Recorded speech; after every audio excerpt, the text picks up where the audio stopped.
The first rule of survival is this: never trust a man who saves you in a storm. Cassandra realized this too late.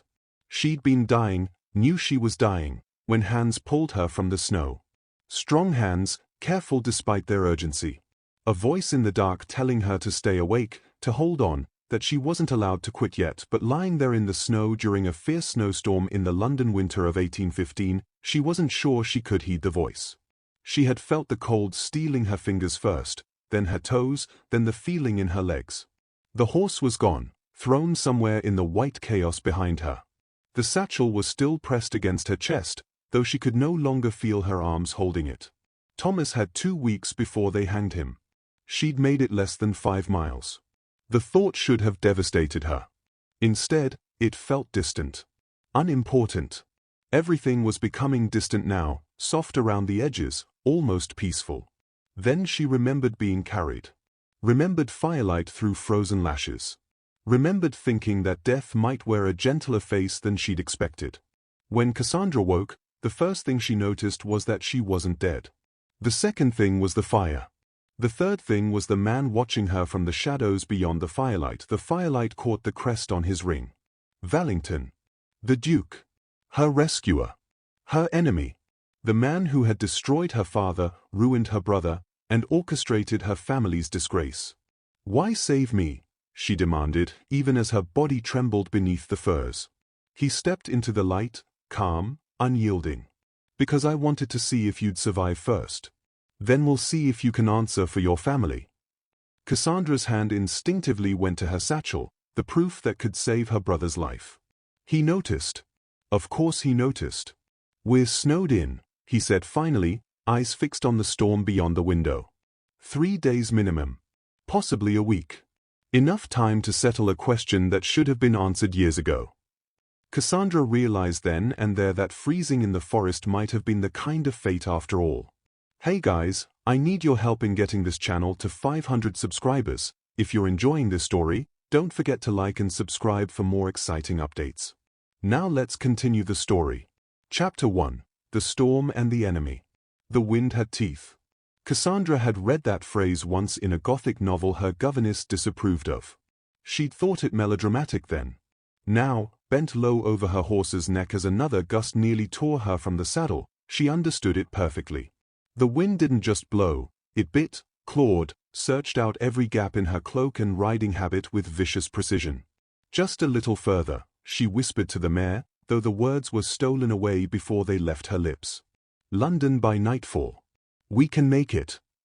They couldn't make it.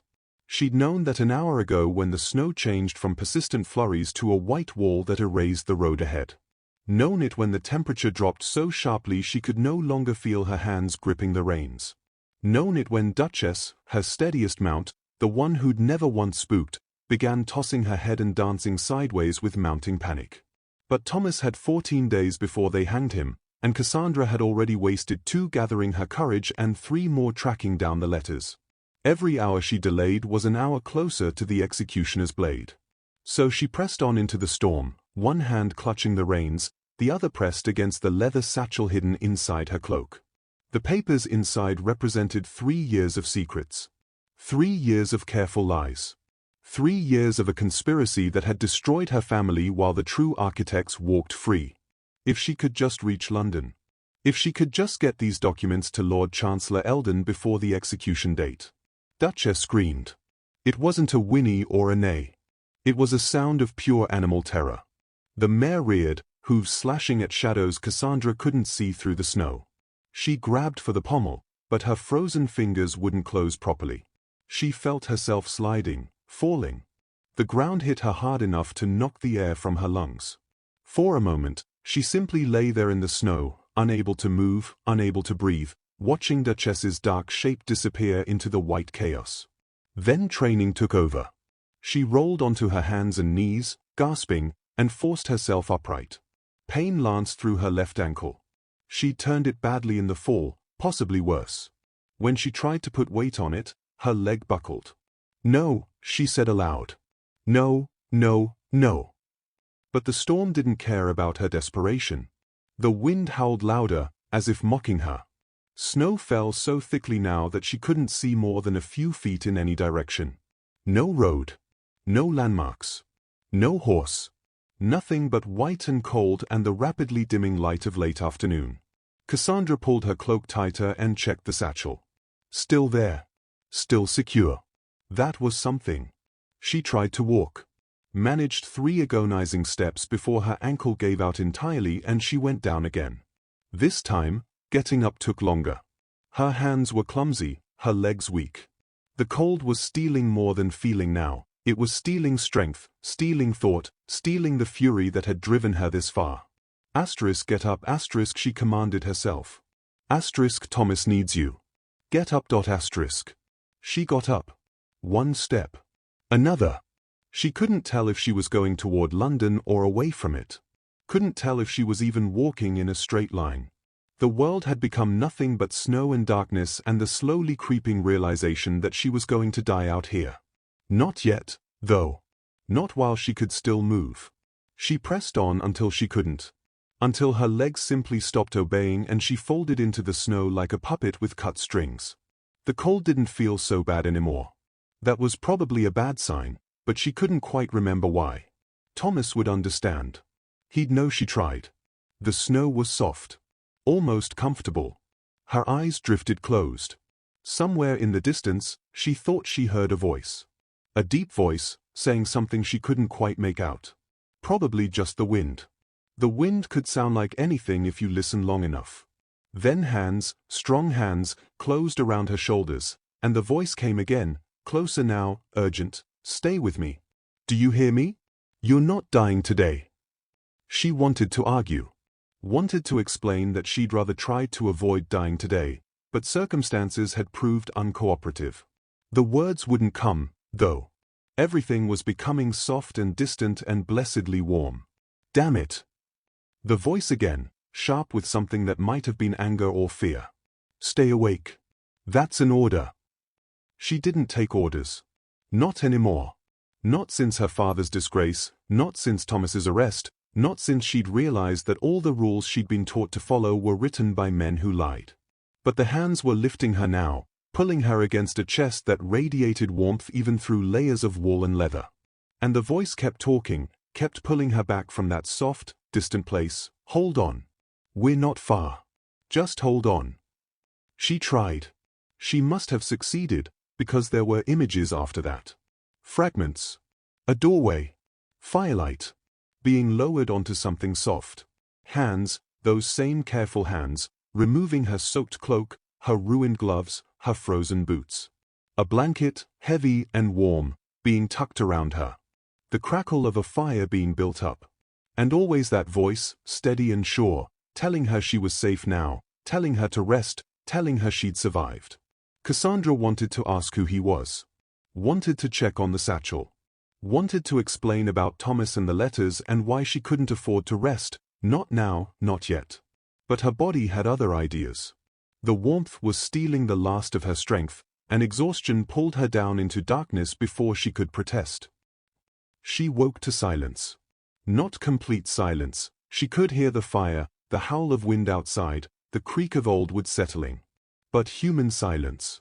The absence of breathing besides her own. Cassandra's eyes opened slowly. Her lashes were crusty, her throat raw, her entire body one enormous ache. But she was warm. She was dry. And she was alive. The room around her was small and rustic. A hunting lodge, she realized, taking in the exposed beams, the simple furniture, the mounted deer head above the mantel. Not abandoned, but not regularly occupied either. Everything was too clean, too well-maintained for disuse, but there were no personal touches, no signs of permanent residence. She was lying on a low couch drawn close to the fire, buried under what felt like every blanket the lodge possessed. Her riding habit was gone, replaced by a man's shirt that hung nearly to her knees. Her injured ankle was wrapped in clean linen and propped on a cushion. The satchel sat on the floor beside the couch, within easy reach. Relief flooded through her. He hadn't taken it. Hadn't even opened it, from the looks of things. Whoever her rescuer was, he'd respected her privacy. You're awake. Cassandra's head snapped toward the voice. A man stood in the doorway to what must be the kitchen, holding 2 steaming cups. He was tall, she'd known that from being carried, but seeing him upright drove it home. Broad-shouldered, dark-haired, perhaps 30, perhaps a bit older. Dressed like a gentleman in shirt-sleeves and waistcoat, though without the coat and cravat. His face was harder to read. Handsome in a severe way, with sharp cheekbones and a mouth that looked unaccustomed to smiling. But it was his eyes that held her, dark, intelligent, watchful in a way that made her instinctively wary. "How do you feel?" he asked, moving into the room with controlled grace. "Like I was thrown from a horse and left to freeze," Cassandra said. Her voice came out rough, but steady. "Which is accurate, so I suppose that's appropriate." Something that might have been amusement flickered across his face. "Can you sit up?" She could, though it took more effort than she wanted to admit. He handed her one of the cups, tea, hot and strong and unsweetened. She wrapped both hands around it, savoring the warmth. "Thank you," she said quietly. "For the tea. For everything. You saved my life." "You're welcome." He settled into a chair across from her, watching her over the rim of his own cup. "Though I'm curious what drove you out into a blizzard alone. That wasn't an afternoon pleasure ride." Cassandra's fingers tightened on the cup. "Personal business." "Urgent personal business, I'd imagine." "Very. Important enough to risk your life for?" She met his eyes steadily. "Yes." A long moment of silence. Then he nodded, as if she'd confirmed something he already suspected. "The storm's worsened since I brought you in. We're thoroughly snowed in now. It could be days before the roads are passable again." Days. Thomas had 14 days total. She'd already lost most of one to the journey, and now. "I have to get to London," she said. "It's imperative." "Not in this weather. Attempting to travel now would be suicide." "I don't have a choice." "There's always a choice." His voice was mild, but there was steel underneath.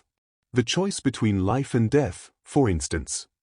Cassandra set down her tea before she could throw it at him. "You don't understand."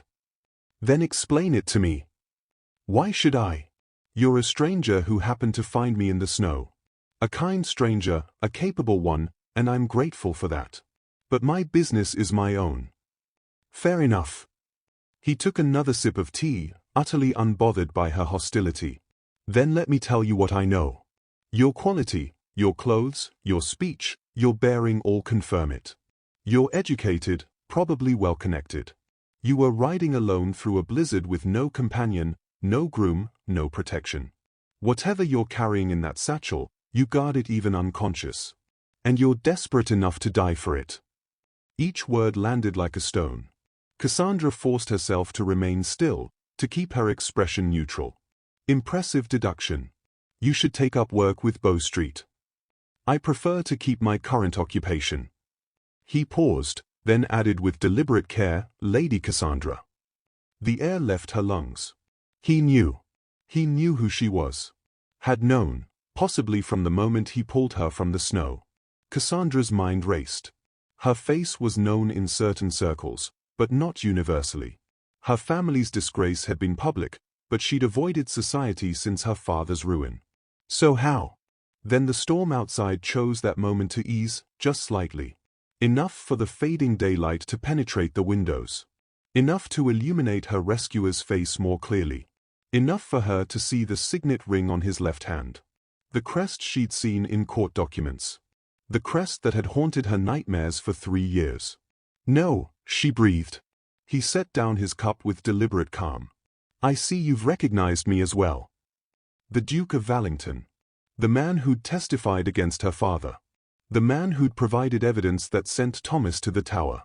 The man who'd systematically, methodically, ruthlessly destroyed everything the Bellewick family had built over generations. And she was alone with him. Miles from anywhere. Snowed in. Trapped. You knew," Cassandra said. Her voice shook, but with rage rather than fear. "When you found me, you knew exactly who I was." "Yes." "And you saved me anyway." "Yes." "Why?" Valington stood, moving to tend the fire. His movements were unhurried, Precise. Because leaving you to die in the snow wouldn't have been justice. It would have been murder. And despite what your family might believe, I'm not a murderer. Just a destroyer of innocent families. He turned to face her then, and the look in his eyes was colder than the storm outside. Innocent. That's an interesting choice of words. My brother is innocent. My father. Your father is a liar and a cheat who ruined my sister and mocked me when I sought redress. Your brother conspired with traitors and sold information to France. There's nothing innocent about either of them. Cassandra surged to her feet, ignoring the pain in her ankle. That's not true. Isn't it? He took a step toward her. Your father concealed his business dealings with known French sympathizers. Your brother carried letters between London and Paris during wartime. These are facts, Lady Cassandra. Facts proven in court. Facts you manufactured. Facts I uncovered. Another step. And if you have evidence to the contrary, I invite you to present it. Though I suspect if such evidence existed, you wouldn't be riding alone through a blizzard. You'd have used proper legal channels. She wanted to hit him. Wanted to scream. Wanted to grab the satchel and run out into the storm, consequences be damned. But she couldn't run. Could barely stand. And he knew it. How long? She asked quietly. How long what? How long until someone comes?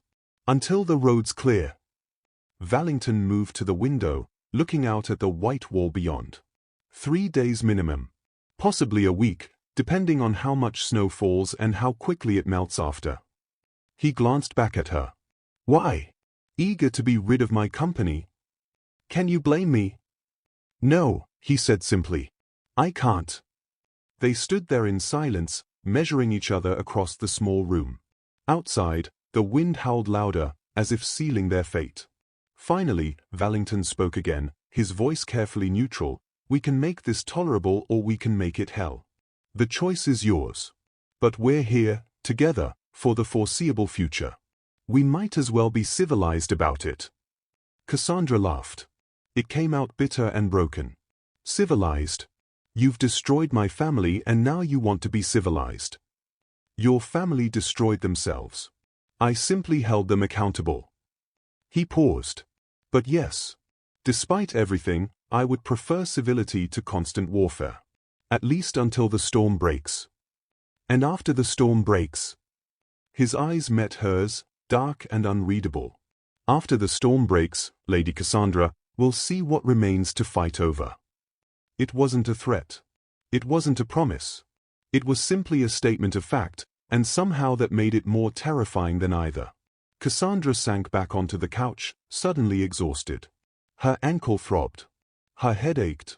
And 14 days had just become 11, maybe fewer, with no way to reach London and no way to save Thomas. She'd survived the storm. She was beginning to think that might have been the easy part. Chapter 2, Firelight and Accusations. The first day passed in silence. Not comfortable silence. There was nothing comfortable about being trapped in a hunting lodge with the man who'd orchestrated your family's destruction. But a practical silence, born of mutual wariness and the immediate demands of survival. Valington took inventory of the lodge's supplies with military efficiency. The pantry held dried meat, flour, preserves, and root vegetables stored in a cool cellar. The woodshed was well stocked. There was even a small store of medicinal supplies, basilicum powder, laudanum, clean linen for bandages. The gamekeeper keeps it provisioned, he explained when Cassandra asked. In case anyone needs shelter during hunting season. How fortunate for us. Yes, he said simply, immune to her sarcasm. It is. Cassandra refused to play the helpless invalid. Her ankle was badly sprained but not broken, and she could hobble around well enough with the aid of a walking stick Valington carved for her. She insisted on helping with meals, on tending the fire, on making herself useful even as her body protested every movement. If he noticed her stubbornness, he didn't comment on it. He simply worked around her, maintaining the lodge, keeping the fire fed, preparing meals with the same precise competence he brought to everything else. It should have been peaceful. The storm raged outside while they maintained their separate territories within, him at the desk by the window, her on the couch with a book from the lodge's sparse collection. Like strangers sharing a coaching inn, polite and distant. But the silence wasn't peace. It was pressure building, a storm inside to match the one without. And on the second morning, when Valington commented mildly that she was favoring her right side as well as her ankle, something in Cassandra snapped. "Concerned for my welfare, Your Grace?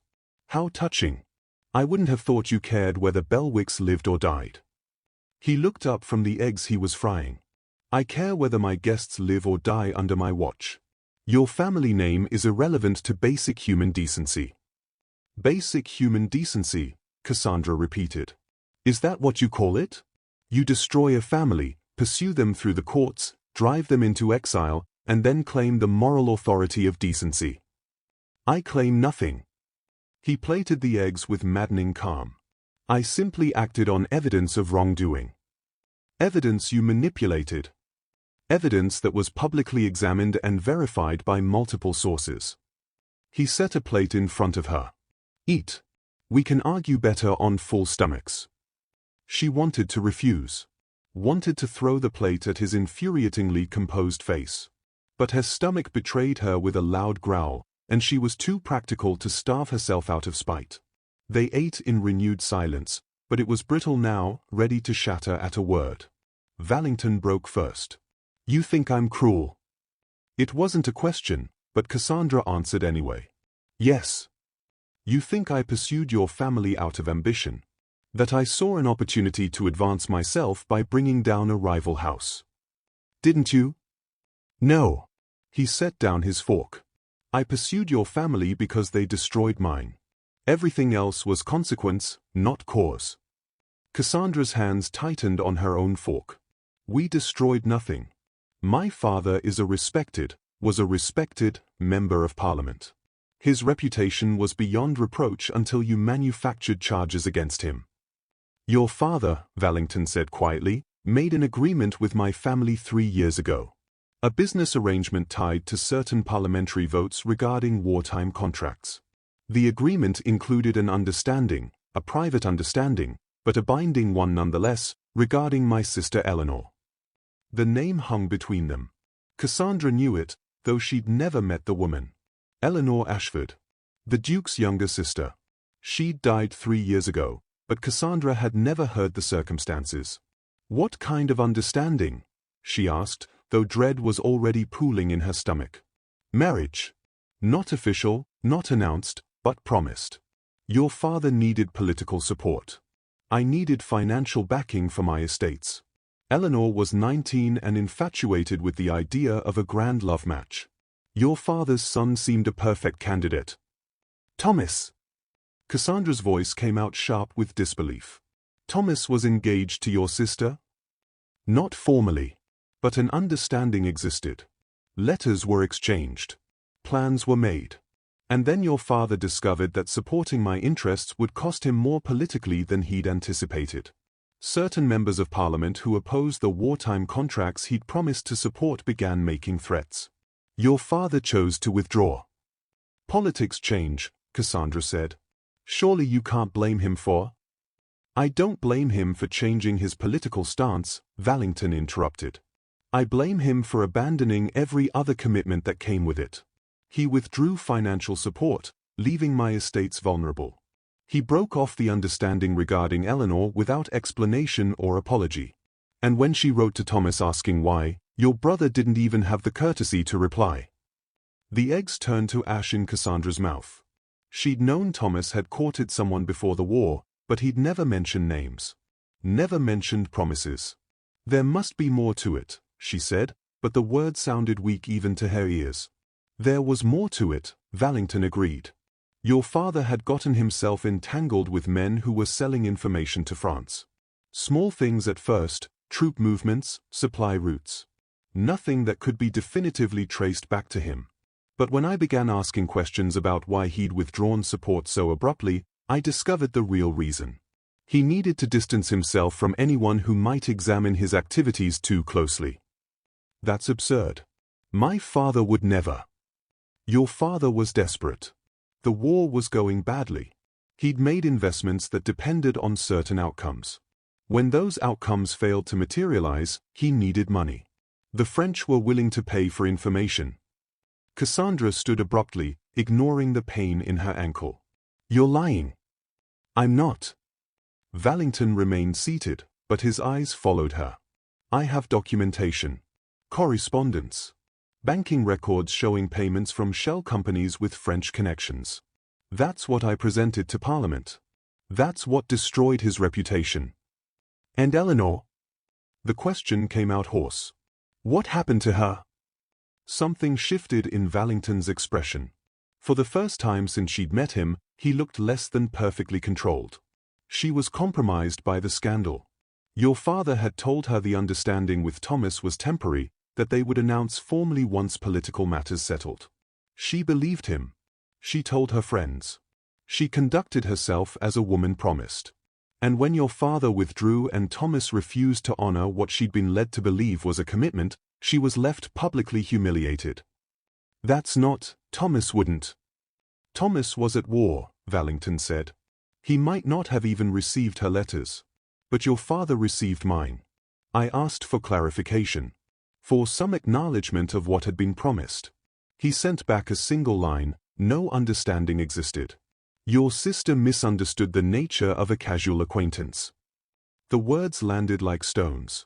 Cassandra could hear her father's voice in them, cold, dismissive, politically calculated. "Eleanor died 6 months later," Valington continued. His voice was steady, but Cassandra could hear the grief beneath it. "Pneumonia," the physician said. But she'd stopped eating. Stopped going out. Stopped caring whether she lived or died. "So tell me, Lady Cassandra, when I pursued your father through the courts, when I ensured every piece of his corruption was brought to light, was that cruelty? Or was that justice for a 19-year-old girl who died believing herself worthless?"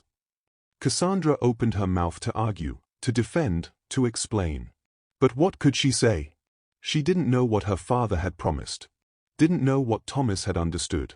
She'd been 17 when Eleanor died, focused on her own season, her own concerns. She'd never asked about Thomas's silence after the war.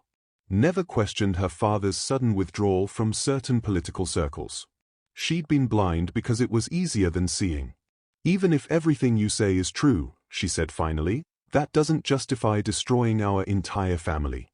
Thomas is facing execution. Our estates are being seized. I've been made unmarriageable, untouchable. You didn't just pursue justice, you pursued annihilation." "I pursued the truth," Valington corrected. "The consequences followed naturally. Your brother wasn't arrested because of my testimony about your father. He was arrested because he continued his father's work. The letters he carried between London and Paris weren't innocent correspondence." "You don't know that." "Don't I?" He stood now, moving toward her. "Then tell me, Lady Cassandra, what's in the satchel you guard so carefully? What evidence are you carrying to London that's worth dying for?" She stepped back instinctively. "That's none of your concern. If it relates to your brother's case, it's very much my concern.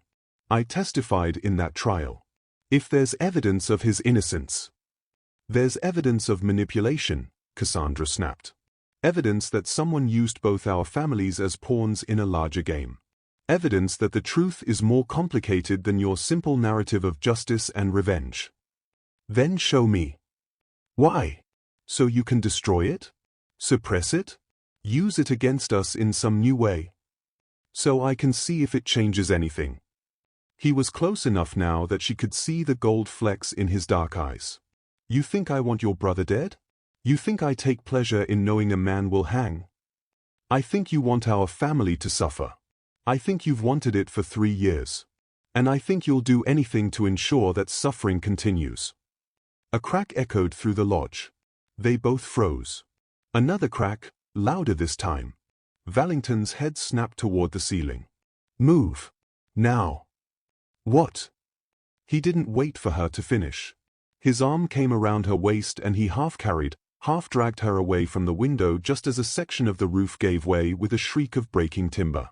Snow and debris crashed down where she'd been standing moments before. They ended up pressed against the far wall, Valington's body shielding hers, his arms caging her in as splinters rained down around them. For a long moment, neither moved. Cassandra could feel his heart beating against her back, rapid and hard. Could feel his breath stirring her hair. Then the cascade stopped. Silence returned, broken only by the howl of wind through the new hole in the roof. "Are you hurt?" Valington's voice was low, urgent. "No. I don't know." He released her slowly, stepping back to assess the damage. A section of roof about 3 feet wide had collapsed, bringing snow and broken beams with it. The cold was already flooding in, stealing the warmth they'd carefully maintained. "Can you fix it?" Cassandra asked. "I can patch it. Not well, but enough to keep the worst of the weather out." He was already moving, pulling on his coat, gathering tools. "Stay away from that side of the room. The rest of the roof may be unstable." She should have argued. Should have maintained her hostility, her distance. But he'd just saved her life for the second time in 2 days, and the words wouldn't come. Instead, she said quietly, "Thank you." He paused in the doorway, looking back at her. Something complicated passed across his face. "You're welcome." For the next several hours, Cassandra watched as Valington climbed up into the damaged roof and worked to seal it.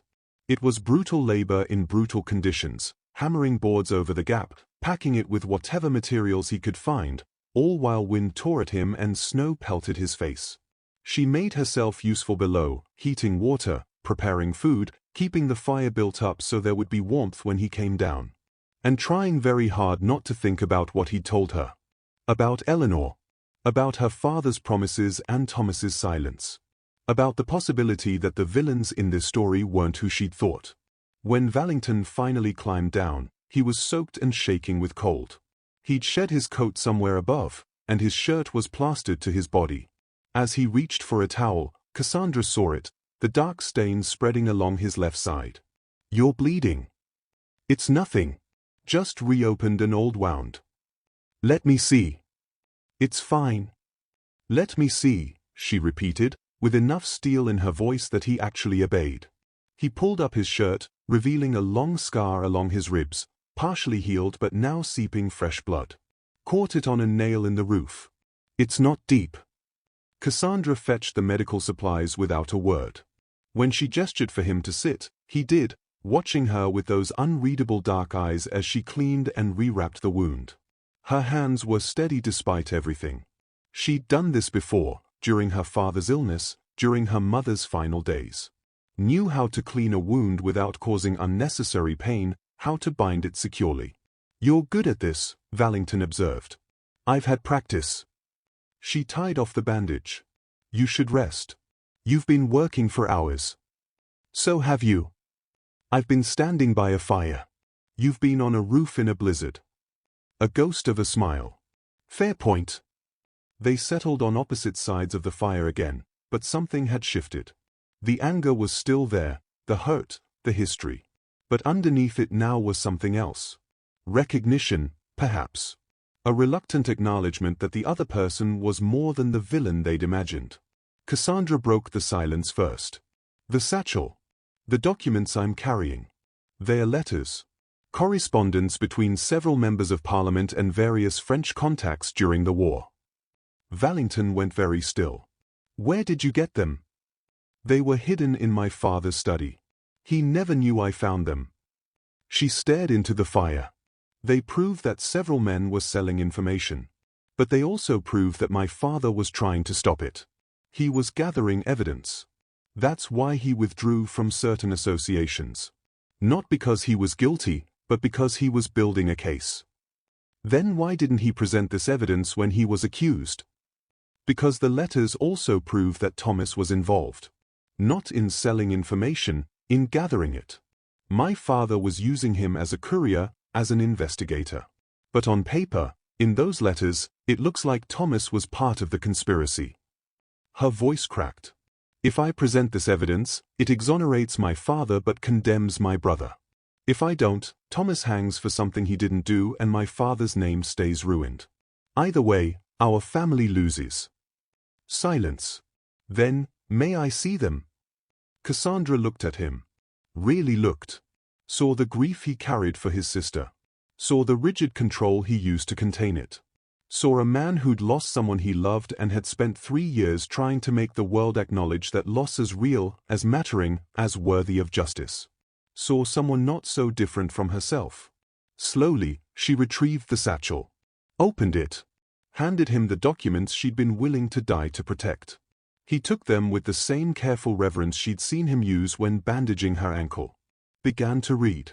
Cassandra watched his face as he worked through the letters. Watched understanding dawn, then confusion, then something that might have been regret. "This changes things," he said finally. "Does it? These letters prove your father was investigating, yes. But they also prove he was using his own son as an unwitting accomplice. Thomas didn't know he was gathering evidence. He thought he was carrying routine political correspondence. Your father put him at risk without his knowledge or consent." The words hit like physical blows. Because they were true. Because Cassandra had already reached the same conclusion during her sleepless nights, and had been avoiding it ever since. "He was trying to protect us," she whispered. "He was trying to protect himself. And he destroyed his son in the process." "You don't know that." "I know," Valington said quietly, "that good intentions don't absolve us of consequences. I know that love doesn't excuse manipulation. And I know that sometimes the people we defend don't deserve our loyalty." He handed the letters back. "But I also know that your brother doesn't deserve to hang for your father's choices. And these letters, presented correctly, could prove that." "Presented correctly," Cassandra repeated. "Meaning?" "Meaning with context. With explanation. With someone who understands the political landscape willing to testify on Thomas's behalf." "Someone like you?" Their eyes met across the firelight. "Someone exactly like me." Cassandra felt something crack inside her chest. Not breaking, shifting. Making room for a truth more complicated than the one she'd carried into this lodge. Her father wasn't the hero she'd believed. Her brother wasn't simply innocent. And the man she'd thought was her enemy had just offered to save the person she loved most in the world. The storm outside howled on. But inside the lodge, in the space between them, something new was taking root. Something dangerous. Something that felt unsettlingly like hope. Chapter 3, Truth Beneath the Snow. The third day dawned grey and bitter. Cassandra woke to find Valington already up, standing at the window with a cup of coffee cooling in his hand. The patched section of roof held, but barely. She could hear wind worrying at the boards, searching for weaknesses. "Still snowing?" she asked. "Always." He didn't turn. Though less violently than yesterday. "We might have another day or two before it's safe to attempt the roads." Another day or two. Thomas had 11 days left. Perhaps 10 now, depending on how time had passed while she was unconscious. Every hour in this lodge was an hour closer to the executioner. But also an hour closer to understanding what had really happened to both their families. Cassandra rose, wrapping a blanket around her shoulders against the morning chill. Her ankle was healing, she could put more weight on it now without the sharp stab of pain. "Small mercies. I've been thinking about your offer," she said. "To testify on Thomas's behalf. And I need to understand the full scope of what you did. What you know. What you can prove." She moved to stand beside him at the window. "You said you intended ruin, not execution. I need you to explain the difference."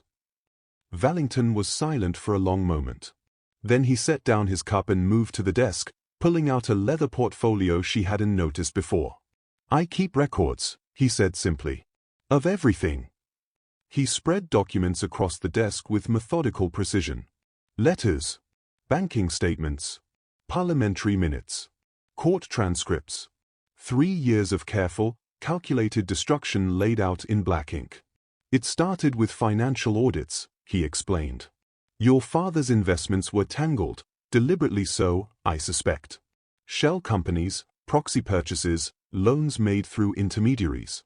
It took me 6 months to trace the full web. When I did, I found patterns that suggested money laundering and possibly treason." "Possibly," Cassandra repeated. The evidence was suggestive, not conclusive. Under normal circumstances, it would have warranted investigation but not formal charges. However, I had friends in Parliament. I used those friendships to ensure the investigation happened quickly and publicly. Your father's reputation was destroyed before he could mount a proper defense. You admit it. I've never denied it. He met her eyes steadily. I wanted him ruined. I wanted everyone to know what he'd done to Eleanor. Financial destruction seemed appropriate justice for a man who valued money over honor. And Thomas? Valington's expression darkened. Thomas was unintended. The treason charges came later, after your father's fall. Someone, I still don't know who, provided evidence of your brother's correspondence with French contacts. I gave testimony about your father's financial dealings, yes, but I never connected Thomas to active treason. That narrative was constructed by others. But you didn't stop it. No, he admitted quietly. I didn't stop it. By the time I realized how far the charges had gone, Thomas was already in the tower. And I told myself that if he was truly innocent, the truth would emerge. That justice would prevail. Justice, Cassandra said bitterly. You keep using that word. Because it's what I believed I was pursuing. Perhaps I still do. Though I'm beginning to suspect we were both chasing shadows while the real villains watched and laughed. He gestured to the documents. Look at these. Really look. The timing of certain events. The way information appeared at strategically perfect moments. Your father's withdrawal from our agreement happened exactly when it would cause maximum damage to my estates. My testimony about his finances emerged exactly when it would prevent him from defending himself properly. Thomas's arrest occurred exactly when it would strip your family of its last political ally. Cassandra bent over the papers, her mind racing. She'd looked at her father's letters 100 times, but always in isolation. Now, seeing them alongside Valington's documentation, patterns began to emerge. Someone was orchestrating this, she breathed. I believe so. Someone who benefited from our families destroying each other. They worked through the morning, piecing together a timeline. Cassandra contributed her father's letters. Valington added his own correspondence and the court records he'd obtained. And slowly, like a picture emerging from fog, the truth took shape. There was a third party. Someone who'd pushed Cassandra's father into the wartime contract scheme. Someone who'd ensured Eleanor became publicly attached to Thomas before the arrangement could be formalized. Someone who'd fed Valington just enough information to pursue the Bellewicks, but not enough to see the larger conspiracy. Lord Hartwick, Cassandra said suddenly. He was my father's primary contact for the French correspondence. And he's the one who recommended you pursue the financial audits. Valington went very still. Hartwick also serves on the committee investigating wartime profiteering. He's been the most vocal advocate for harsh punishment of traitors. He positioned himself to benefit no matter which family fell. If yours was destroyed, he'd absorb your parliamentary influence. If mine was destroyed, he'd take our northern estates and business connections. And if both families were destroyed, Valington finished grimly. He'd emerge as the primary power in both regions. They stared at each other across the desk, the full weight of manipulation settling over them like the snow outside. Eleanor, Cassandra whispered. Was she? Leverage, Valington said, his voice rough with suppressed emotion. She was 19 and romantic and desperate to believe in love. Hartwick knew my sister. Knew her temperament. He probably encouraged her attachment to Thomas, knowing it would create the exact situation that unfolded. And my father's withdrawal wasn't entirely his choice. Hartwick controlled the votes he needed. If my father didn't withdraw from supporting you, Hartwick would have exposed the French connections immediately. Your father chose to save himself. And doomed both our families in the process. Cassandra sank into a chair. God. We've been fighting each other while the real enemy watched. Not entirely fighting, Valington said quietly. You're here, aren't you? Trying to save your brother. That's not surrender, it's resistance. She looked up at him. Really looked, seeing past the Duke, past the enemy, to the man underneath. He looked tired. More than tired, exhausted in a way that went soul deep. How long had he carried this? 3 years of grief and rage and single-minded pursuit of justice that was really just revenge dressed in legal robes. You loved her very much, Cassandra said. Your sister. She was the best of us. Kind where I was cold. Open where I was closed. She believed in people. His voice cracked slightly. I failed to protect that belief. Failed to protect her. It wasn't your failure. Hartwick manipulated her. My father used her. Thomas, she stopped. Thomas probably never even knew she existed beyond casual acquaintance. He was at war. He had other concerns. I know that now. I think I knew it even then, but I needed someone to blame. Your family was convenient. Visible. And your father's actions gave me legal justification for what was really just grief looking for a target. The admission hung between them, raw and honest. Cassandra returned to the documents, needing movement, needing purpose. She was halfway through a letter from her father to Hartwick when something caught her eye. A date. A reference to testimony. Wait, she said. This letter mentions your testimony at my father's hearing. But it's dated 3 days before you actually testified. Valington moved to look over her shoulder. Close enough that she could feel his warmth. Close enough to catch the scent of coffee and wool and something distinctly him. That's not possible, he said. I didn't finalize my statement until the night before. Then how did my father know what you were going to say? They both reached the conclusion simultaneously. The court records, Cassandra breathed. Valington was already moving, pulling out transcripts. They read together, cross-referencing his actual testimony against what appeared in the official record. The differences were subtle but devastating. Words added here, context removed there. His careful distinction between suspicious activity and proven guilt, erased. His acknowledgement that some evidence was circumstantial, deleted. The nuanced testimony of a man seeking truth had been transformed into the absolute condemnation of a bitter enemy. Someone edited these, Valington said, his voice deadly quiet. Someone with access to official records changed my testimony to make it more damning. Hartwick sits on the Parliamentary Oversight Committee. He'd have that access. He used my words to destroy your father. And your father's letters to manipulate me. We were both weapons in his hand. Cassandra felt sick. If we expose this, we expose everything. The manipulation, yes. But also the truth underneath. Your father did engage with French contacts, even if he was trying to stop the conspiracy. I did pursue your family with more vengeance than justice. Thomas did carry compromising letters, even if he didn't know their true content. Both our families would be stained. Both our families are already stained. The question is whether we want the stain to be half-truths and manipulation, or the whole complicated truth. Cassandra stood, needing distance, needing air. But the lodge was small and Valington was everywhere she turned. In the furniture he'd mended. The fire he'd maintained. The food he'd prepared. The roof he'd patched while bleeding. You could make this go away, she said. You have influence. You could use it to commute Thomas's sentence quietly. A reprieve instead of a pardon. Exile instead of execution. Keep Hartwick's involvement buried and preserve both our reputations in the process. I could, Valington agreed. It would be the practical choice. The safe choice. But it would leave Hartwick free to do this again. To some other family. Some other Eleanor who believes in love and some other Thomas who doesn't know he's being used. So what are you suggesting? He moved toward her, and she should have stepped back but didn't. Couldn't. I'm suggesting we burn it all down, he said quietly. Present every document. Expose every manipulation.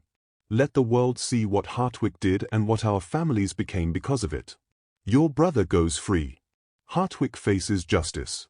And we become the cautionary tale, Cassandra finished.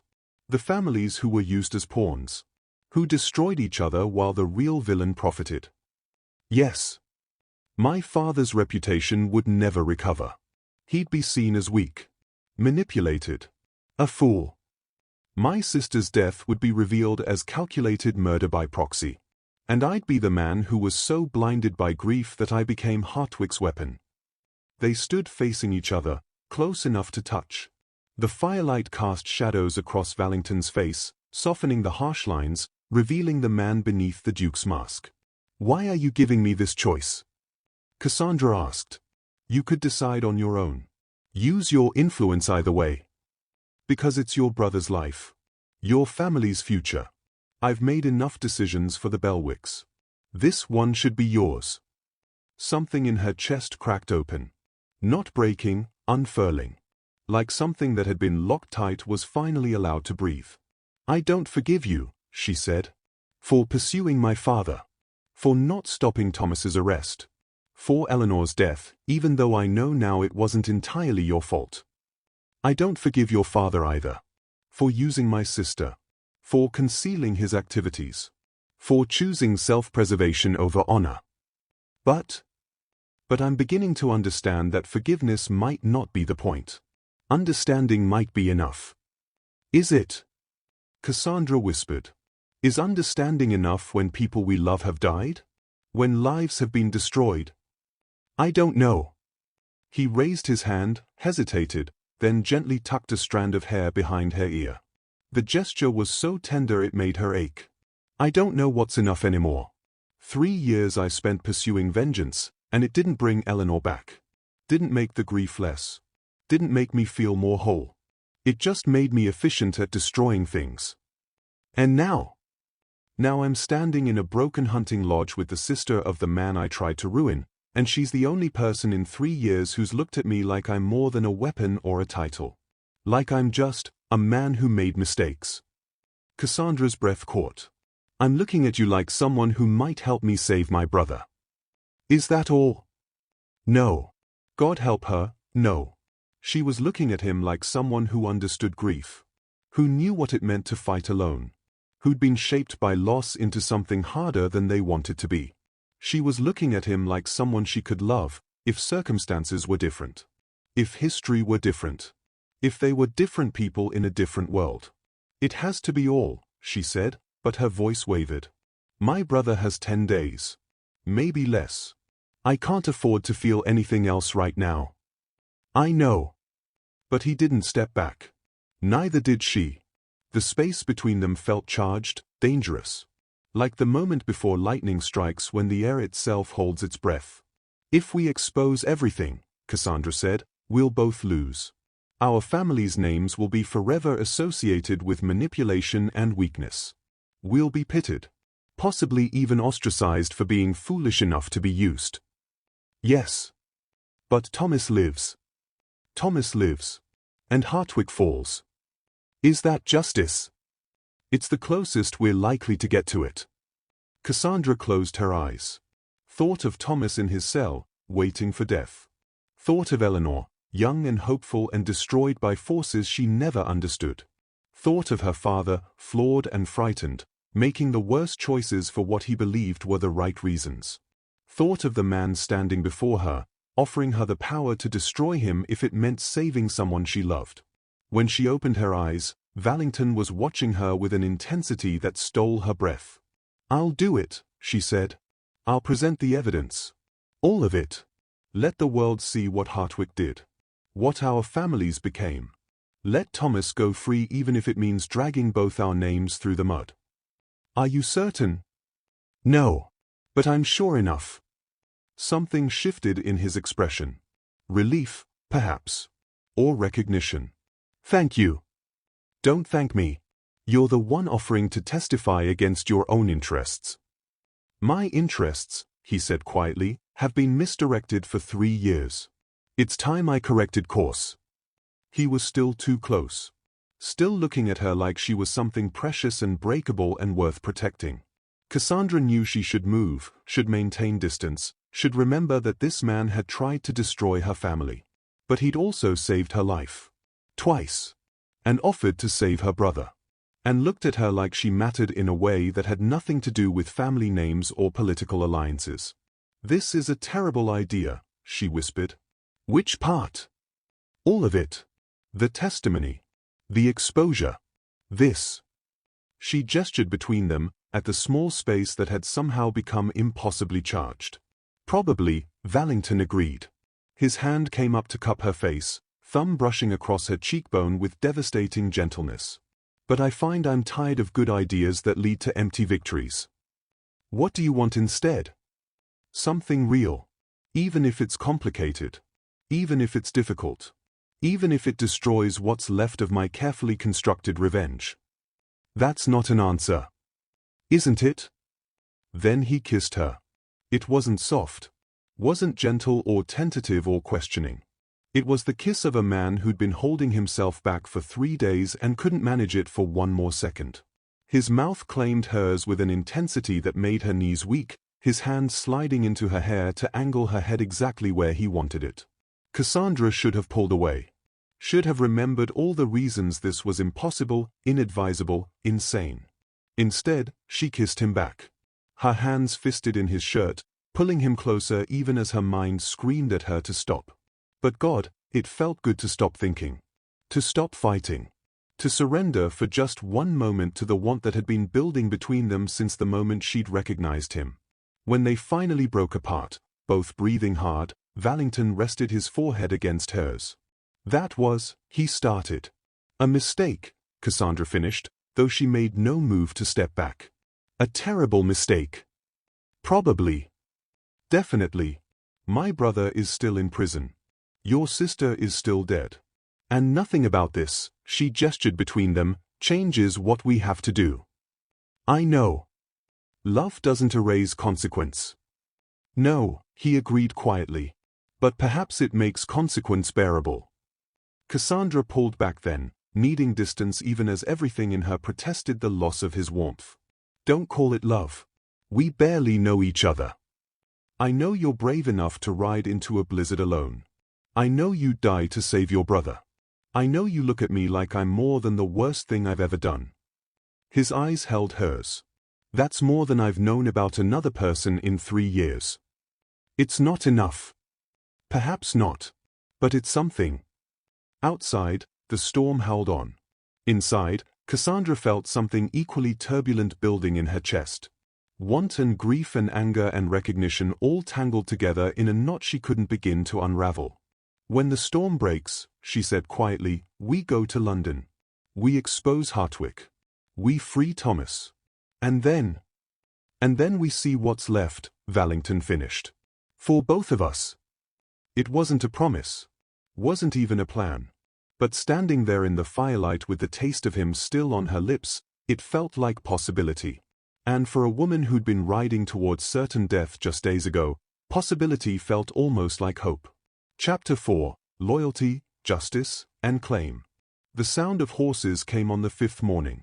Cassandra heard them first, the distant jingle of harness bells cutting through the relative quiet that came after the storm finally broke. She was at the window, watching weak sunlight struggle through thinning clouds, when the riders appeared on the snow-covered road. Valington, she called. Someone's coming. He joined her at the window, still fastening his waistcoat.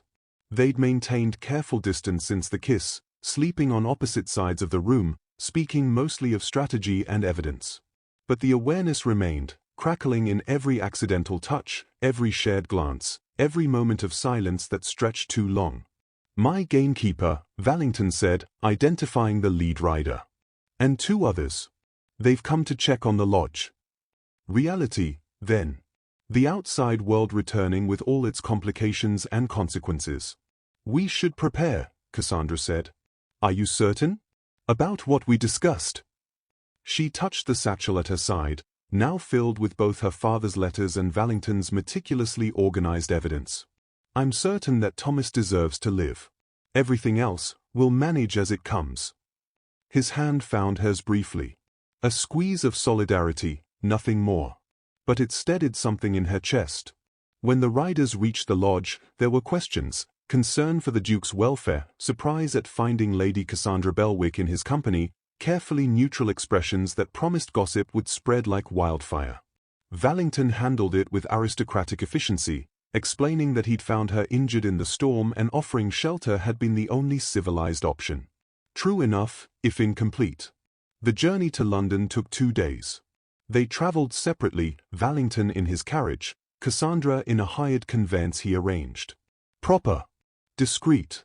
already anticipating the scandal that would come when their collaboration became public. London was grey and cold, the streets still choked with half-melted snow. Cassandra went directly to Lord Chancellor Eldon's residence, requesting an urgent private audience. Valington, meanwhile, began the delicate work of preparing allies for what was coming. They'd agreed to present the evidence together, but separately first, establishing independent verification before the combined revelation. Eldon received her in his study, a room lined with law books and smelling of pipe tobacco. He was an older man, conservative in politics but scrupulous about justice. Exactly the kind of intermediary they needed. "Lady Cassandra," he said, gesturing to a chair. "I'm told this concerns your brother's case." "It concerns much more than that, my lord." She set the satchel on his desk. "It concerns systematic manipulation of Parliament, falsified testimony, and corruption that reaches into multiple aristocratic houses, including my own." His eyes sharpened. "That's a serious accusation, supported by serious evidence." She spread the documents before him. Her father's letters, the wartime correspondence, the edited court transcripts, the timeline she and Valington had constructed showing how Lord Hartwick had orchestrated conflict between their families. Eldon read in silence, his expression growing progressively darker. When he finally looked up, his face was grave. "This is explosive, Lady Cassandra. If proven, it would implicate not just Hartwick but a dozen other members of Parliament. The scandal would be unprecedented." "I'm aware.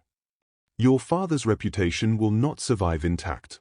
Even if we prove he was manipulated, these letters show he engaged in questionable activities, concealed information, used his own son without consent." "I know." The words hurt, but Cassandra had spent 5 days in a hunting lodge coming to terms with her father's failures. "My father made choices that harmed people I love.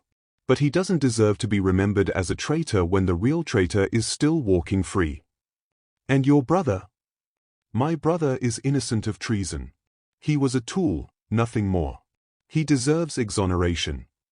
Eldon steepled his fingers. "The Duke of Valington testified against your father. Does he know you're presenting this evidence?" "He knows. He's presenting his own evidence separately. You'll find his testimony was altered in official records to appear more damning than it actually was." "You're working together."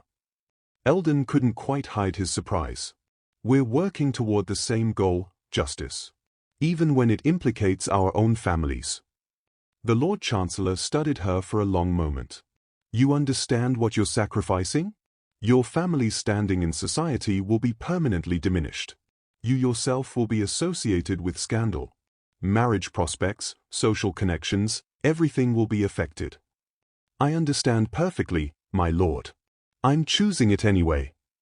Something that might have been respect crossed his face. "Very well. I'll convene a private inquiry. Selected members of Parliament only. We'll examine the evidence, hear testimony, and determine appropriate action. Can you appear in 3 days?" "I can." "And Lady Cassandra? Be prepared for this to become very ugly before it resolves." She thought of Thomas in his cell, of Eleanor, dead at 19, of all the lives destroyed by one man's ambition. "It's already ugly, my lord. At least now it will be honest." The next 3 days were a blur of preparation. Cassandra met with solicitors, organized evidence, prepared her testimony. She visited Thomas in the tower, though she couldn't tell him everything, not yet. Just held his hand through the bars and promised him it would be over soon. "You look different," Thomas observed. "Older somehow." "I've learned things," Cassandra said carefully. "About father. About the case against you. About who our real enemies are. And our supposed enemies." She thought of Valington's hands tending her injuries, his body shielding her from falling debris. The way he'd looked at her across the firelight and offered her the power to destroy him if it meant saving someone she loved. Some of them might be more complicated than we thought. The day of the inquiry arrived cold and sharp.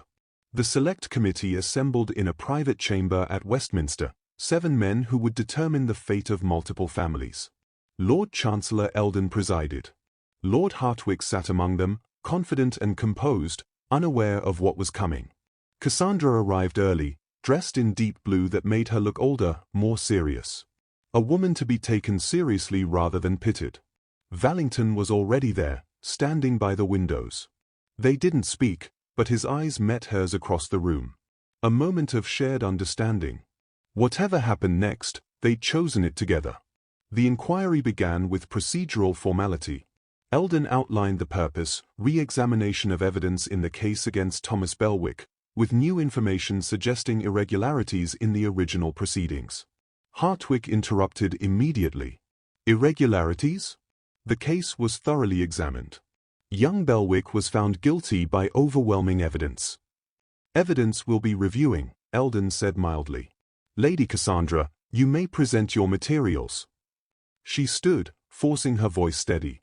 My lords, I present correspondence that reveals a coordinated effort to manipulate both my family and the Duke of Valington into mutual destruction.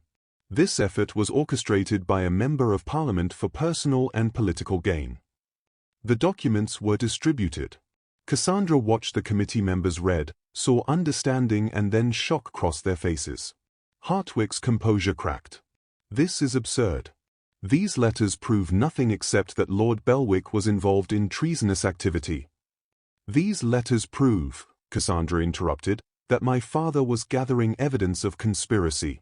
They also prove he was being coerced by someone with access to sensitive information. Someone who used that access to destroy multiple families while advancing his own interests. Who? One of the committee members demanded. Cassandra met Hartwick's eyes. Lord Hartwick. Chaos erupted. Hartwick surged to his feet, denying everything. Other committee members shouted questions. Eldon called for order. Into the tumult, Valington's voice cut like a blade. I have corroborating evidence. The room fell silent. Valington stepped forward, his presence commanding attention without effort. I pursued the Bellewick family based on information provided by Lord Hartwick. Information that I've since discovered was selectively presented to achieve maximum damage. My own testimony was edited in official records to appear more conclusive than it actually was. Those edits were made by someone with administrative access to parliamentary proceedings. This is conspiracy theory, Hartwick said, but his voice had lost its certainty. This is documented fact. Valington produced his own evidence, the original transcripts, the altered versions, records of who had access when.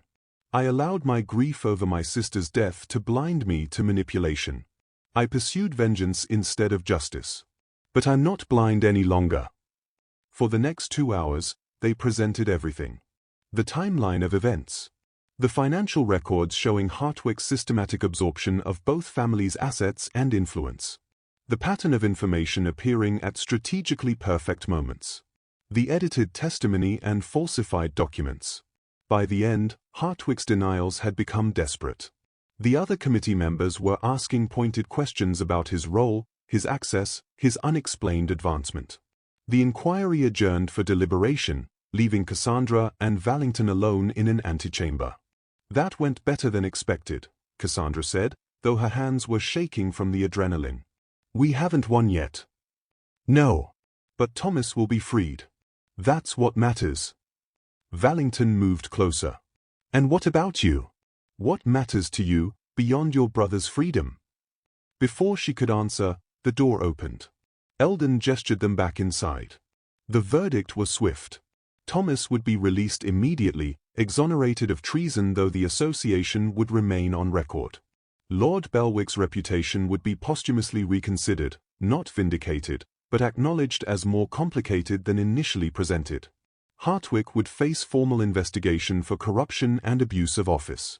And both families, Bellewick and Valington, would carry the permanent stain of having been used, manipulated, and rendered foolish by their own pride and grief. Outside the chamber, Cassandra finally let herself breathe. It's done. The beginning is done, Valington corrected. Now comes the difficult part. Which is living with what we've exposed. Rebuilding from the wreckage. Before she could respond, Thomas appeared, escorted by guards but no longer in chains. He was thinner than she remembered, older somehow, but alive. Blessedly, impossibly alive. Cassandra ran to him, and for a long moment they simply held each other. "You did it," Thomas whispered. "I don't know how, but you did it. Not alone." She pulled back, gesturing to Valington. "Thomas, this is the Duke of Valington. He testified on your behalf." Thomas's expression hardened. "The man who destroyed our father. The man who was used, just as we were." Cassandra kept her voice firm. "He had reasons to hate our family. Some of them justified. But he chose justice over vengeance. He chose to help free you even when it damaged his own reputation." Thomas looked between them, clearly seeing more than Cassandra had intended to reveal. "I see." "You don't," Cassandra said quietly. "Not yet. But you will. Once we explain everything." The days that followed were brutal. The scandal spread through London society like wildfire. Both families faced social censure, the Bellewicks for their father's moral failures, the Valingtons for being manipulated by grief into destroying innocence. Cassandra's marriage prospects, already damaged by her family's disgrace, became non-existent. She was pitied, avoided, spoken of in hushed whispers. She didn't care. 3 weeks after the inquiry, Valington appeared at the Bellewick townhouse. Thomas received him warily, but with grudging respect for the man who'd helped secure his freedom. "I've come to speak with your sister," Valington said. "I assumed as much." Thomas gestured toward the drawing room. "She's been expecting you." Cassandra stood when Valington entered, her heart suddenly racing. They'd barely seen each other since the inquiry, both busy managing the fallout, protecting what remained of their families. "Your Grace," she said formally. "Lady Cassandra." He glanced at Thomas, who was studiously examining a book near the door. "Might we speak privately?" Thomas left without argument, though his expression suggested he knew exactly what was coming. When they were alone, Valington didn't waste time. "I'm going to ask you something, and I need you to answer honestly." "Very well." "Do you regret it? Exposing everything. Destroying both our reputations for the sake of truth." Cassandra considered. "I regret that it was necessary. I regret that people like Eleanor and my father made choices that brought us here. But do I regret choosing honesty over comfortable lies? No. Even though it's cost you everything society values." "Society's values," Cassandra said quietly, "are what allowed Hartwick to thrive and Eleanor to die. I'm not sure I care much for society's approval anymore." Something in his expression shifted. "Good. Because what I'm about to propose will cost you even more of it." He crossed to her, taking her hands in his. "I'm not going to pretty this up with poetry or protestations of love. We've had enough of pretty lies between our families. So here's the truth. I respect you more than anyone I've ever met. I'm drawn to you in ways that have nothing to do with family alliances or social advancement. And I believe we could build something real together, something honest, even when honesty is difficult." Cassandra's breath caught. "You're asking me to marry you." "I'm asking if you want to marry me. There's a difference. If you believe it would compromise your loyalty to Thomas, or dishonor your father's memory, or simply make you unhappy, say so now. I'll leave and we'll remain allies, nothing more. And if I don't say no, then I'll court you properly. Let society gossip and clutch their pearls. Let them say the Bellewicks and Valingtons are creating some new scandal. We'll build something that honors both Eleanor and your father by being better than they were able to be." It was the least romantic proposal Cassandra had ever imagined. No flowery speeches about love conquering all. No promises that everything would be perfect. Just honest recognition of what they were, two people shaped by loss, choosing to build something new from the wreckage. "Society will say I'm marrying you out of desperation," she said. "That I've trapped you somehow. Society said I was a cruel destroyer of innocence. I've learned to care very little for society's opinions. Thomas might never fully forgive you. Then I'll spend years earning his respect. I'm patient. Our children would carry the weight of both families' scandals. Our children," Valington said quietly, "would carry the truth that matters more than scandal, that our families chose honesty over lies. Justice over vengeance. That seems like a reasonable legacy. Cassandra thought of the hunting lodge. Of sitting across from each other in firelight, piecing together painful truths. Of the moment he'd shielded her from falling debris. Of his hands, gentle and sure, tending her injuries. Of the kiss that had tasted like recognition and possibility and the beginning of something she hadn't known she needed. "Ask me properly," she said. He smiled, truly smiled, something she'd rarely seen. "Lady Cassandra Bellewick, would you do me the honor of becoming my wife? Of building a life based on truth rather than convenience? Of choosing me, fully aware of all my failures and all the complications that choice entails?" "Yes," Cassandra said. "Yes, I'll marry you. Not because it's easy or convenient or socially advantageous. But because I choose to. Because you see me as more than my family's scandal. Because together we might build something better than what our families destroyed." He kissed her then, and it was different from the desperate kiss in the lodge. This was deliberate. A choice rather than a surrender. A beginning rather than an escape. When they finally told Thomas, he was silent for a long moment. Then he sighed. "Father would have hated this." "Probably," Cassandra agreed. "Eleanor would have been delighted," Valington added quietly. Thomas looked between them, and something in his expression softened. "Then perhaps it's fitting. A way to honor what should have been, instead of what was." The wedding was small, private, attended by the few allies both families had retained. No grand society affair, neither of them wanted that. Just a quiet ceremony that marked a new beginning. Spring came early that year. By the time Cassandra and Valington left London for his country estate, the snow had melted and the first green shoots were pushing through the earth. They stood together at the estate's edge, looking out over land that would be rebuilt, finances that would be reconstructed, a reputation that would be slowly, painfully mended. "It's not triumph," Cassandra observed. "No," Valington agreed. "It's something better. It's earned." She leaned against him, feeling the solid warmth of his presence.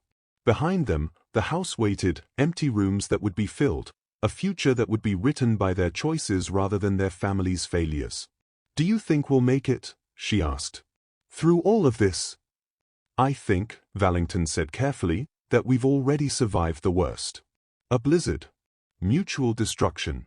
The truth about people we loved. Everything after this is just work." "Just work," Cassandra repeated, but she was smiling. Because work, she was learning, was better than rage. Truth was better than comfortable lies. And choosing someone with full knowledge of their flaws was better than the pretty illusions that had destroyed both their families. The winter had been brutal. The thaw was slow.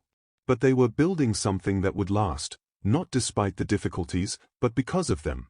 And that, Cassandra thought as Valington's arms came around her, was as close to triumph as anyone had a right to expect. They didn't erase the past. They simply chose to build beyond it. Together.